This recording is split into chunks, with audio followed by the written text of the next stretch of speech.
Hello everyone, this is Erik, the Asian movie enthusiast, and this is my review of Dear Kaita Ablaze. How about that title? A Japanese movie from 2023 that was directed by Hisayasu Sato, who is arguably my favorite director of exploitation cinema.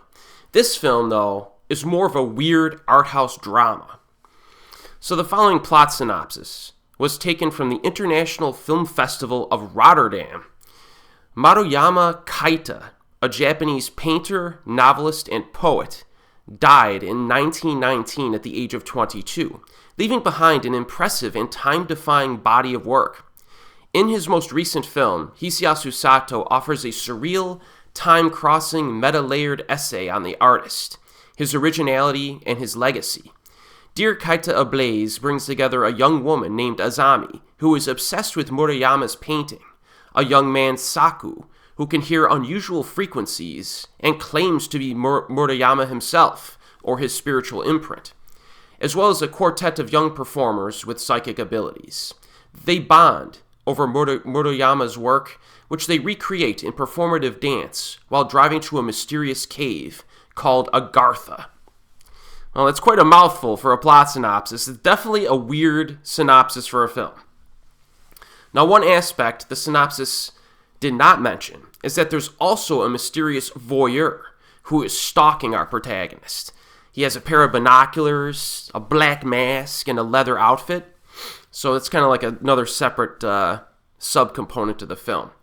But Dear Kaita Ablaze mostly revolves around this real-life artist named Kaita and the fictional characters in the film that are who are inspired by him. So, like, the male lead was experimented on by his father, and he really does think that he's the modern-day embodiment of this artist. And then the other characters have their quirky personality traits as well. And along the way, we do learn a little bit about the real-life artist as well, which is kind of cool.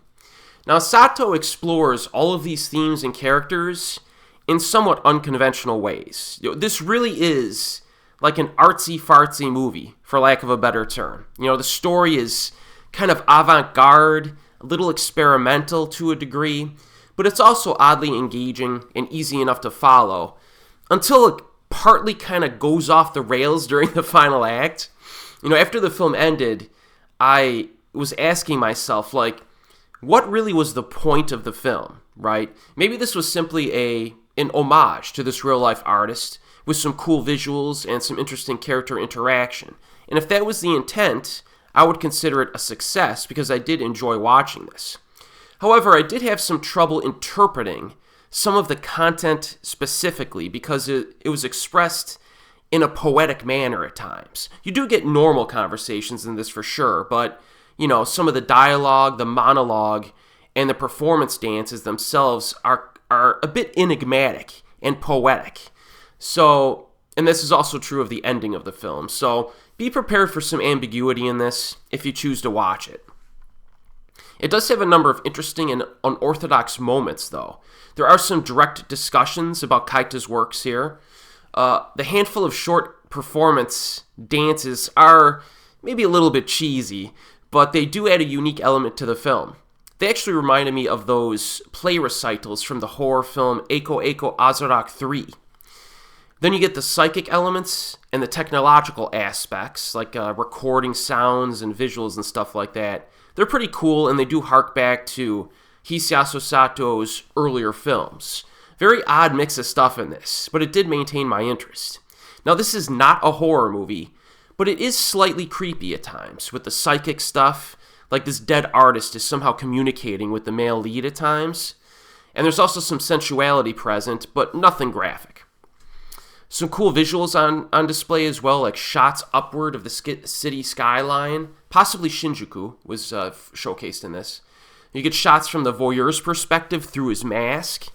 Reflections off of iPads onto different things. Reflections off of eyeballs onto different things. So a lot of some weird shots in this, but I enjoyed it.